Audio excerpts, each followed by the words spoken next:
right, hello wine drinking people. Time for more of what I've had to drink yesterday, and our good friends from Paul Hobbs Imports. Mike Craig was in with another one of his good friends there from the winery in Vineyard Kobos, Paul Hobbs' own winery, along with his two partners there, the Marcarini Vineyard. And these are some outstanding wines. You know, Paul has got his signature on everything he makes, no matter where it's from in the world.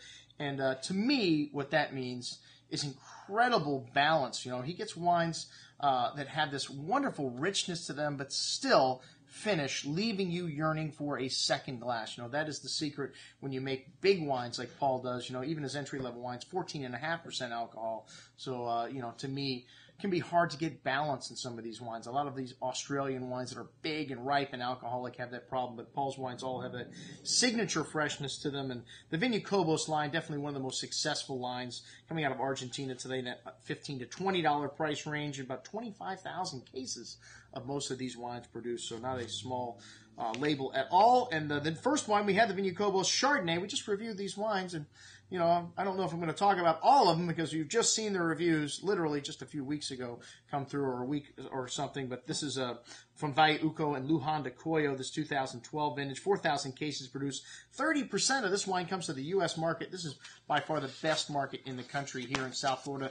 And the difference between this and the Bremer Marcarini Vineyard is the level of oak in this wine, and also it's a single vineyard wine and much lower producer. They only make 500 cases of the Marcarini wine, and this is you know, a bigger wine also. The Vineyard Kobos Chardonnay, really light. You really notice the fresh fruit in this wine, and the Vineyard Kobos Chardonnay Bremer Marchiori Vineyard has got a lot of richness to it, more kind of lemon drop candy, vanilla bean creme brulee, and it's got some oak to it too. You know, one of the things you notice with these wines, they do have some new oak to them, and that gives you a nice spice to it. Not the entry-level wines. They've removed the oak from the Vineyard Kobos stuff, the Felino line, but the Bremer stuff and the single vineyard wines all have some toasty oak spice to it, but just the right amount and nice balance of this wine, the Chardonnay. Excellent, the single vineyard Chardonnay, one of the better Chardonnays I've ever had from Mendoza, not known for their white wines.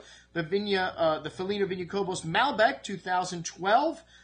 This is a new vintage, and you know, this wine is very fresh here. They have 12 different vineyard sites that they get the Malbec from from the Luján de Cuyo and Valle Uco. And the oak is neutral in this. As mentioned before, they're dialing it back. They used to use a little bit of new oak. They got 25,000 cases, a lovely nose of blackberry and black plum fruit, notes of fresh flowers, violet, and sweet tobacco spice. Really nice freshness here, along with big chewy fruits, and this wine has a lovely balance to it, nice minerality on the finish here. More than just a quaffer, a lot of nice fruit in the mid-palate here as well. 100% varietal, very good juice at $20. The Vineyard Kobos Cabernet, also a blend of Luján de Cuyo and Maipo fruit, so a little different source here, also from neutral oak. You get a lovely note of espresso here, and the sweet tobacco spice, dark chocolate, some damp earthy notes, and dark cherry currant berry fruit here. Really nice ripeness, and really 2012, a very balanced vintage here, it seems like to me, from these wines. Big and chewy fruit with lots of everything. Excellent balance here. I like the Cabernet a little better than the Malbec, actually, which usually people show the Cabernet then the Malbec, but with, you know, Cabernet is usually bigger than Malbec.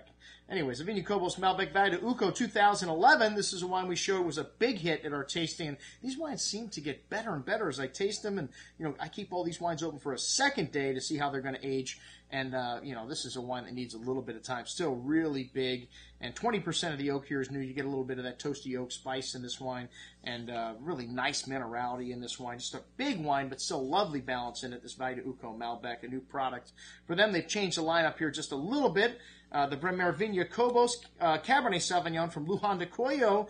Again, it's just, you know, this wine to me is just a shade better than the Malbec, but I mean, a blend of American and French oak, black earth, currant, and dark berry fruit, cassis, mocha, some toasty oak and sweet tobacco, fine herbs, really forward and seductive bouquet of aromas here, but nice, thick and chewy fruit on the palate here, ripe round tannins, a little bit of toasty oak spice thrown in there, really well built here, zesty acidity, holding things firmly in place on the finish. And then the Marchiori Vineyard, the single block here wine, the Vineyard Kobos Cabernet Sauvignon, and this wine really excellent. And on the second day, I gave it a notch up in the rating. Just seemed to get bigger and better And at 14.7% alcohol, still lovely balance in this wine. Some fresh earth loamy notes to that cigar box spice, to the big cherry and currant berry fruit.